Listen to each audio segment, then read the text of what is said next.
1.31 கோடி மகளிர் வங்கிக் கணக்கு இன்று காலை ரூபாய் 5000 வரவு வைப்பு. ஸ்டாலின் அதிரடி. தமிழக சட்டமன்ற தேர்தல் 2026 நெருங்கி வரும் வேளையில் 1.31 கோடி குடும்ப தலைவிகளுக்கு பெரும் மகிழ்ச்சி அளிக்கும் வகையில் முதலமைச்சர் மு.க. ஸ்டாலின் அதிரடி அறிவிப்பு வெளியிட்டுள்ளார். இன்று காலை எக்ஸ் தளத்தில் அவர் வெளியிட்டுள்ள வீடியோவில் கலைஞர் மகளிர் உரிமை திட்ட பயனாளர்கள் அனைவருக்கும் இன்று காலையிலேயே ரூபாய் 5000 அவர்களது வங்கிக் கணக்கில் வரவு வைக்கப்பட்டிருப்பதாக தெரிவித்துள்ளார். பிப்ரவரி, மார்ச் மற்றும் ஏப்ரல் ஆகிய 3 மாதங்களுக்கான முன்பணம் மற்றும் கோடைகால சிறப்பு தொகுப்பாக ரூபாய் 2000 என மொத்தம் 5000 ரூபாய் வழங்கப்பட்டுள்ளது. மத்திய அரசும் தமிழகத்தில் உள்ள சில கூட்டணிகளும் இணைந்து இந்த திட்டத்தை முடக்க சூழ்ச்சி செய்வதாக குற்றச்சாட்டியுள்ள முதல்வர் அந்த சூழ்ச்சிகளை முறியடிக்கவே இந்த முன்னெச்சரிக்கை நடவடிக்கை எடுத்துள்ளதாக குறிப்பிட்டுள்ளார். மேலும் 2026 தேர்தலுக்கான மெகா வாக்குறுதியும் அவர் அறிவித்துள்ளார். இன்னும் தமிழ் பெண்களின் ஆதரவோடு அடுத்தும் நாங்கள் தான் ஆட்சி அமைப்போம். அந்த திராவிட மாடல் 2.0 ஆட்சி காலத்தில் மாதம் 1000 ரூபாய் என்பது 2000 ரூபாயாக உயர்த்தி வழங்கப்படும். இது என் சகோதரிகளுக்கு இந்த முத்துவேல் கருணாநிதி ஸ்டாலின் தரும் வாக்குறுதி என முதல்வர் ஆவேசமாக தெரிவித்துள்ளார். முதல்வரின் இந்த மின்னல் வேக அறிவிப்பு தமிழக பெண்களிடையே பெரும் உற்சாகத்தை ஏற்படுத்தியுள்ளது. மேலும் சமூக வலைதள பக்கங்களில் காரசார விவாதங்களை இது முன்வைத்துள்ளது. திமுகவிடம் தாலி கட்டிய மனைவியை போல கூட்டணி கட்சிகள். செல்லூர் ராஜுவின் அதிரடி கலகல பேட்டி. மதுரையில் நேற்று செய்தியாளர்களை சந்தித்த அதிமுக முன்னாள் அமைச்சர் செல்லூர் ராஜு திமுக அரசையும் அதன் கூட்டணி கட்சிகளையும் தனது பாணிக்கு உரிய கிண்டலும் கேலியுமாக மிக கடுமையாக விமர்சித்துள்ளார். மத்திய அரசு உணவுப் பொருட்களுக்கு சில சதவீத ஜிஎஸ்டி வரி போடுவதை வைத்து தமிழகத்தின் தற்போதைய கடும் விலைவாசி உயர்வை நியாயப்படுத்த வேண்டாம். அதிமுக ஆட்சியில் வெங்காயம் உள்ளிட்ட அத்தியாவசிய பொருட்களின் விலை உயர்ந்தபோது உடனடியாக இறக்குமதி செய்யப்பட்டு விலைவாசி கட்டுக்குள் கொண்டு வரப்பட்டது. ஆனால் இன்று மக்கள் விலைவாசி உயர்வால் கொதித்து போயிருக்கிறார்கள். திமுகவின் கூட்டணி கட்சிகள் தற்போது தாலி கட்டிய மனைவியை போல அந்த பக்கம் பவ்யமாக அடங்கி கிடக்கின்றன. பொதுவாக கூட்டணி என்பது தேர்தல் நேரத்தில் வாக்குகள் சிதறாமல் இருப்பதற்காக மட்டுமே அமைய வேண்டும். தமிழ்நாட்டில் பெண்களுக்கு பாதுகாப்பு இல்லை. பட்டியலின மக்கள் அதிகமாக பாதிக்கப்படுகிறார்கள் என புள்ளி விவரங்கள் அலறுகின்றன. இளம் பெண்களுக்கு எதிராக பாலியல் வன்கொடுமைகள் அன்றாடம் நடக்கின்றன. இத்தனை பிரச்சனையில் இருந்தும் விசிக மற்றும் கம்யூனிஸ்ட் கட்சிகள் வாய் திறக்காமல் இருப்பது ஏன்? கம்யூனிஸ்டுகள் ஏழைக்காக குரல் கொடுப்பதை விட்டுவிட்டு வரும் தேர்தலில் சீட்டு வாங்கிவிட வேண்டும் என்ற நோக்கத்தில் மட்டுமே பவ்யமாக இருக்கிறார்கள்.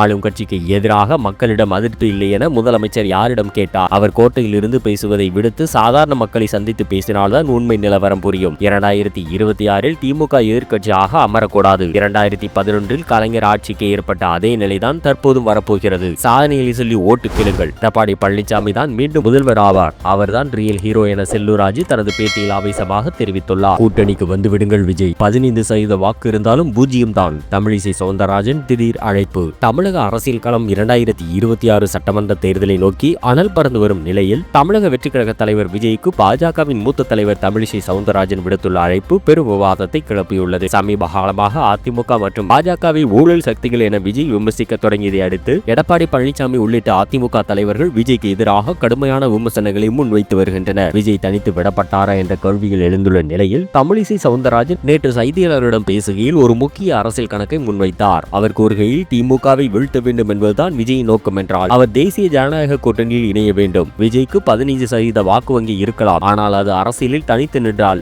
அந்த 15% 0 மாறிவிடும் அபாயம் உள்ளது. கொள்கை கூட்டணி வேறு, அரசியல் கூட்டணி வேறு என்பதை விஜய் புரிந்து கொள்ள வேண்டும். திமுகவை வீட்டிற்கு அனுப்ப வேண்டும் என்று சொல்லும் விஜய் ஏற்கனவே 30 முதல் 40% வாக்குகளை கொண்டுள்ள வலுவான கூட்டணியுடன் கைகோர்த்தால் மட்டுமே வெற்றி சாத்தியம் என்பதை சிந்திக்க வேண்டும். திமுகவை தோற்கடிக்க கூட்டணி உறுதியாக வேண்டுமே தவிர உதிரியாக இருக்கக்கூடாது என்று தெரிவித்துள்ளார். ஏற்கனவே 234 தொகுதிகளுக்கும் விருப்ப மனுக்களை பெற்று வரும் விஜய் யாருக்கும் அடிபணிய மாட்டேன், கொள்கை எதிரியுடன் கூட்டணி கிடையாது என திட்டவட்டமாக அறிவித்துள்ளார். இந்த சூழலில் 15% இருந்தாலும் பயனில்லை என தமிழிசை கூறியிருப்பது விஜயின் அரசியல் பலத்தை சீண்டி பார்ப்பதாக அமைந்துள்ளதா அல்லது பாஜக ஒரு சமரச முயற்சியை தொடங்கியுள்ளதா என்ற கேள்வியை எழுப்பியுள்ளது. விஜயின் தாவேகா இதற்கு பதில் என்ன சொல்ல போகிறது என்பதை பொறுத்திருந்துதான் பார்க்க வேண்டும். பணத்தை வாங்கிக் கொண்டு காதல விசிலை ஊதுங்க. முதல்வர் ஸ்டாலினை புழுகும் பெருமான் என விமர்சித்த விஜய் சேலத்தில் இன்று நடைபெற்ற தமிழக வெற்றி கழக நிர்வாகிகள் கூட்டத்தில் பங்கேற்ற அக்கட்சியின் தலைவர் விஜய் ஆளும் திமுக அரசை முன்னொப்பதும் இல்லாத வகையில் மிக கடுமையான வார்த்தைகளால் தாக்கி பேசினார். மேடையில் நின்றபடியே பேசிய அவர், என்னை ஏளனமாக பார்ப்பவர்களுக்கு சொல்கிறேன், தமிழ்நாடுதான் என் வீடு. என் வீட்டில் 8 கோடி பேர் உள்ளனர். அவர்களிடம் ஓட்டு கேட்க மட்டும் வரவில்லை, நீதி கேட்கவும் வந்துள்ளேன் என உணர்ச்சிகரமாக தொடங்கினார். திமுகவின் தேர்தல் உக்திகளை கடுமையாக விமர்சித்த அவர், செல்போன் எடுக்காத கூட்டணி கணக்கும் காசு கொடுத்து ஓட்டு வாங்குவதும் நான் வந்த பிறகு எடுபடாது. தேர்தல் நேரத்தில் 2000 5000 என பணம் கொடுப்பார்கள். அது உங்கள் பணம் தான்,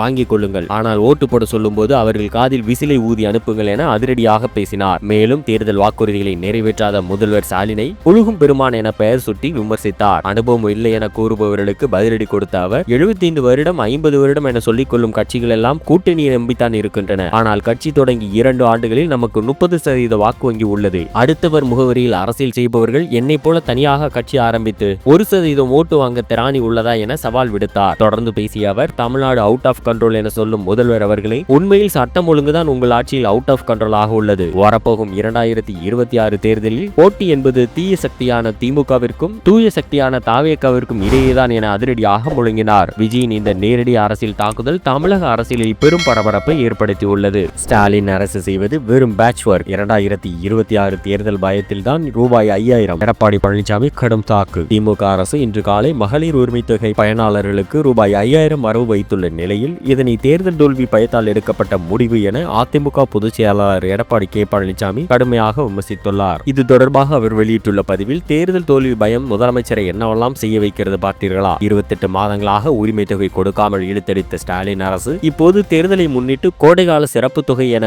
5000 போடுகிறது. கடந்த 2024 மற்றும் 2025 ஆண்டுகளில் தமிழ்நாட்டிற்கு கோடைகாலமே வரவில்லையா என கேள்வி எழுப்பியுள்ளார். தொடர்ந்து பேசிய அவர், சிறுமி முதல் மூதாட்டி வரை யாருக்கும் பாதுகாப்பு இல்லாத மாநிலமாக தமிழ்நாட்டை சீர்குலைத்துவிட்டு போது தேர்தல் நேர பணத்தை வரவு வைக்கும் இந்த பேட்ச் ஒர்க் வேலையை தமிழக பெண்கள் நம்ப மாட்டார்கள். இதுவரை திமுக அரசு ஒரு பெண்ணுக்கு கொடுத்த மொத்த தொகை ரூபாய் 34,000 தான். ஆனால் இந்த விடிய அரசின் விலைவாசி உயர்வால் ஒவ்வொரு குடும்பமும் குறைந்தபட்சம் 3 லட்சத்தை இழந்துள்ளது. இதனை அதிமுக அம்பலப்படுத்தி வருவதால் வந்த பயம்தான் இந்த அறிவிப்பு என சாடியுள்ளார். திட்டத்தை முடக்க சூழ்ச்சி நடப்பதாக முதல்வர் கூறியதற்கு பதிலளித்த எடப்பாடி, யாரும் திட்டத்தை தடுக்காத போது நீங்களாகவே வந்து ஐயோ முடக்க பார்க்கிறார்கள் என்று சொல்வது வேடிக்கையாக இருக்கிறது. அனைத்து குடும்ப அட்டைக்கும் உரிமை தொகை என பொய் சொல்லிவிட்டு 1 கோடி பெண்களை நிராகரித்தவர் முதல்வர் ஸ்டாலின். ஆனால் இன்னும் 3 மாதங்களில் அமையவிருக்கும் அதிமுக ஆட்சியில் குலவிளக்கு திட்டம் மூலம் தகுதி பாராமல் அனைத்து குடும்ப தலைவிகளுக்கும் மாதம் ரூபாய் 2000 வழங்கப்படும் என அதிரடி வாக்குறுதியை மீண்டும் உறுதிப்படுத்தினார். எடப்பாடி பழனிசாமி இந்த நேரடி தாக்குதல் அரசியல் களத்தில் அனலை கிளப்பியுள்ளது.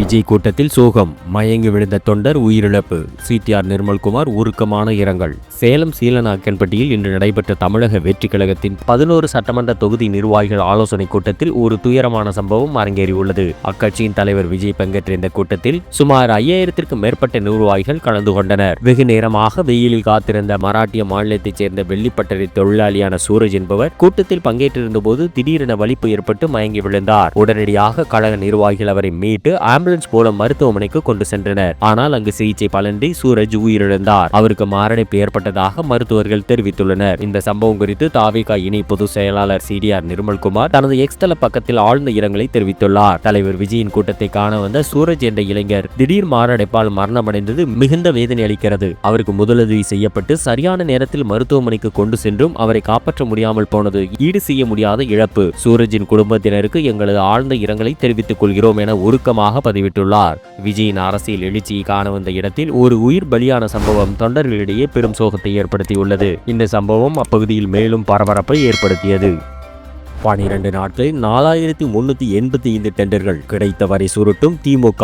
அன்புமணி ராமதாஸ் பகீர் ஊழல் புகார். தமிழகத்தில் சட்டமன்ற தேர்தல் நெருங்கி வரும் வேளையில் திமுக அரசு அவசரமாக ஒப்பந்த புள்ளிகளை வாரி இறைப்பதாக பாமக தலைவர் அன்புமணி ராமதாஸ் மிக கடுமையான குற்றச்சாட்டை முன்வைத்துள்ளார். இது தொடர்பாக அவர் வெளியிட்டுள்ள அறிக்கையில், பிப்ரவரி மாதத்தின் முதல் 12 நாட்களில் மட்டும் தமிழக அரசு துறைகளின் சார்பில் ரூபாய் 15,000 கோடிக்கும் அதிக மதிப்புள்ள 4385 டெண்டர்கள் வெளியிடப்பட்டுள்ளதாக புள்ளி விவரங்களுடன் குறிப்பிட்டுள்ளார். நேற்று ஒரே நாளில் மட்டும் ஊரக வளர்ச்சி மற்றும் மின்சார வாரியம் உள்ளிட்ட துறைகள் சார்பில் 839 ஒப்பந்த புள்ளிகள் வெளியிடப்பட்டுள்ளன. திமுக அரசு மக்கள் நலனில் காட்டும் ஆர்வத்தை விட ஒப்பந்தங்களை வழங்குவதில் தான் மின்னல் வேகத்தில் செயல்படுகிறது. நெடுஞ்சாலைத்துறை சார்பில் அடுத்த ஆண்டுக்கான பட்ஜெட் நிதியான ரூபாய் 2000 கோடியை இப்போதே பயன்படுத்தி டெண்டர் விடுவது எந்த விதத்தில் நியாயம் என்று அன்புமணி கேள்வி எழுப்பியுள்ளார். குறிப்பாக திருவான்மியூர் முதல் உத்தண்டி வரையிலான உயர்மட்ட சாலை ஒப்பந்தத்தில் ரூபாய் 700 கோடி வரை ஊழல் நடைபெற்றிருக்கலாம் என்ற குற்றச்சாட்டையும் அவர் முன்வைத்துள்ளார். இதற்காகவே சென்னை உயர்நீதிமன்றம் அந்த டெண்டருக்கு தடை விதித்திருப்பதை அவர் சுட்டிக்காட்டியுள்ளார். ஒவ்வொரு ஒப்பந்தத்திற்கும் குறைந்தபட்சம் 20% கமிஷன் பெறப்படுவதாக கூறப்படுகிறது. அப்படியானால் ரூபாய் 15,000 கோடி டெண்டர்கள் மூலம் ஆட்சியாளர்களுக்கு எவ்வளவு லாபம் கிடைக்கும் என்பதை மக்களை கணக்கிட்டுக் கொள்ளுங்கள். மீண்டும் ஆட்சிக்கு வருவது சாத்தியமில்லை என்பது உறுதியாகிவிட்டதால் கிடைத்தவரை சுருட்டி கொண்டு ஓடும் முயற்சியில் திமுக இறங்கியுள்ளது. இதற்கு வரும் தேர்தலில் மக்கள் தகுந்த வானம் புகட்டுவார்கள்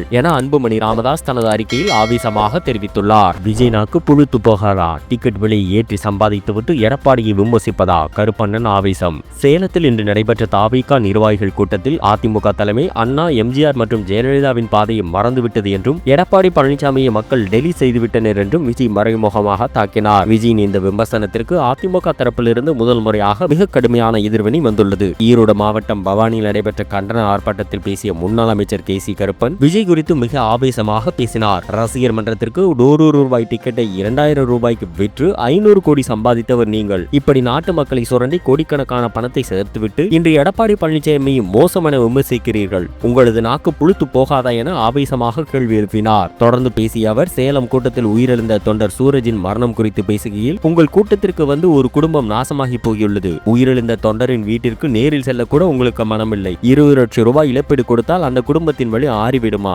முதலில் உங்களை திரும்பி பாருங்கள். லாட்டரி சீட்டு விற்று சம்பாதிப்பவர்களை பக்கத்தில் வைத்துக் கொண்டு உலகையை ஏமாற்ற பார்க்கிறீர்கள். எம்ஜிஆர் மற்றும் ஜெயலலிதா ஆகியோர் அடித்தட்டு மக்களின் வழியே அறிந்தவர்கள். எடப்பாடி பழனிசாமி அந்த வழியில் வந்த ரியல் ஹீரோ. இதுவரை ஒரு பத்திரிகையாளர் சந்திப்பை கூட நடத்த துணிவில்லாத நீங்கள் எல்லோரையும் கேலி பேசுவது நியாயமா என சீறினார். விஜயின் அரசியல் வருகைக்கு பிறகு அதிமுக தாவேகா இடையே நிலவும் இந்த நேரடி வார்த்தை போர் தமிழக அரசியலில் பெரும் பரபரப்பை அவ்வப்போது ஏற்படுத்தி வருகிறது. வாக்கை பறிக்க நடக்கும் திருட்டுத்தனம், 5000 கொடுத்து கொள்ளையடிக்க துடிக்கும் திமுக, சீமான் ஆவேச அறிக்கை. திமுக அரசு இன்று ஒரே நாளில் 1.31 கோடி மகளிருக்கு ரூபாய் 5000 முன்பணமாக வழங்கியுள்ளதை மக்களின் வாக்கை பறிக்கும் சூழ்ச்சி என நாம் தமிழர் கட்சியின் தலைமை ஒருங்கிணைப்பாளர் சீமான் கடுமையாக விமர்சித்துள்ளார். இது தொடர்பாக அவர் வெளியிட்டுள்ள அறிக்கையில், மகளிர் உரிமை தொகை என்ற பெயரில் எந்த மாதமும் இல்லாமல் திடீரென்று இன்று 5000 ரூபாய் வழங்கியிருப்பது தேர்தல் வருவதை கணக்கிட்டு செய்யும் பித்தலாட்டம். 2021 ஆட்சிக்கு வந்தவுடன் அனைவருக்கும் 1000 ரூபாய் தருவோம் என்று கூறிவிட்டு முதல் 30 மாதங்களுக்கு தர வேண்டிய 30,000 ரூபாயை ஏமாற்றிவிட்டார்கள். இப்போது வெறும் 2000 ரூபாயை கூடுதலாக கொடுத்துவிட்டு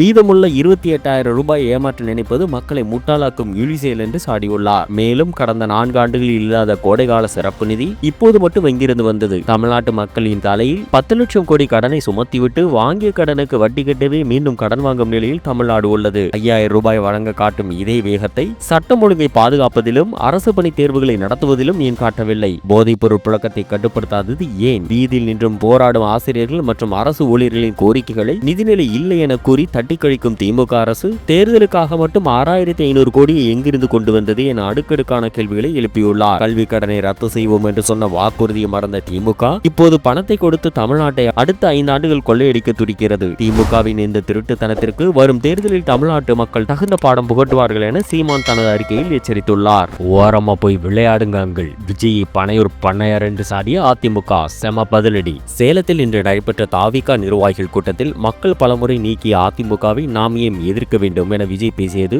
அதிமுகவினரை கடும் கொந்தளிப்படைய செய்துள்ளது. இதற்கு பதிலடி கொடுக்கும் விதமாக அதிமுக ஐடிவி வெளியிட்டுள்ள பதிவு சமூக வலைதளங்களில் வைரலாகி வருகிறது. விஜயை பனையூர் பண்ணையார் அங்கிள் என்று விமர்சித்துள்ள அதிமுக, நீங்கள் என்ன தனியாகவா வந்தீர்கள்? அப்பாவால் சினிமாவுக்கு வந்தீர்கள். அங்கு ரஜினி, விஜயகாந்தை காப்பி அடித்தீர்கள். இப்போது அரசியலில் மற்ற தலைவர்களின் வரலாற்றை திருடி ஸ்டிக்கர் ஒட்டுகிறீர்கள். இப்படி அடுத்தவர் குதிரையில் சவாரி செய்யும் நீங்கள் எப்படி ஒரிஜினல் ஆவீர்கள் என கேள்வி எழுப்பியுள்ளது. மேலும் திமுக எதிலெல்லாம் அவுட் ஆஃப் கண்ட்ரோல் என்று எடப்பாடி பழனிசாமி பேசி இதை காப்பி அடித்து யாரும் எழுதி கொடுத்ததை ஆக்ஷன் என்று சொன்னதும் அடிமாறாமல் ஒப்பித்துள்ளீர்கள். சொந்தமாக ஒரு வரி பேச தெரியாத உங்களுக்கு எங்களை பற்றி பேச என்ன தகுதி இருக்கிறது? மற்ற கட்சிகளால் தூக்கி எறியப்பட்டவர்களை சேர்த்துக்கொண்டு ஒரு வாட்ஸ்அப் குரூப்பை நடத்தி கொண்டு அடுத்த கட்சிகளை கலைத்துவிட்டு வாருங்கள் என சவால் விடுவது சிரிப்பாக இருக்கிறது என சாடியுள்ளது. தொடர்ந்து எங்கள் பெரியார், அண்ணா, எம்ஜிஆர் பெயரை பயன்படுத்துவதை நிறுத்திவிட்டு உங்களால் அரசியல் செய்ய முடியுமா? 2000 ரூபாய்க்கு டிக்கெட் விற்ற 30 வருட கொள்ளை அனுபவம் உங்களுக்கு தான் இருக்கிறது. 41 பேர் மரித்த போது பேசக்கூடாது என்ற அம்மா கற்றுத்தந்த நாகரிகத்தோடு எடப்பாடியார் அமைதி காத்தார். ஆனால் நீங்கள் வரம்பு மீறுகிறீர்கள். கொஞ்சம் ஓரமா போய் விளையாடுங்கள் என அதிமுக ஐடி விங் மிக காரசாரமாக பதிலடி கொடுத்துள்ளது.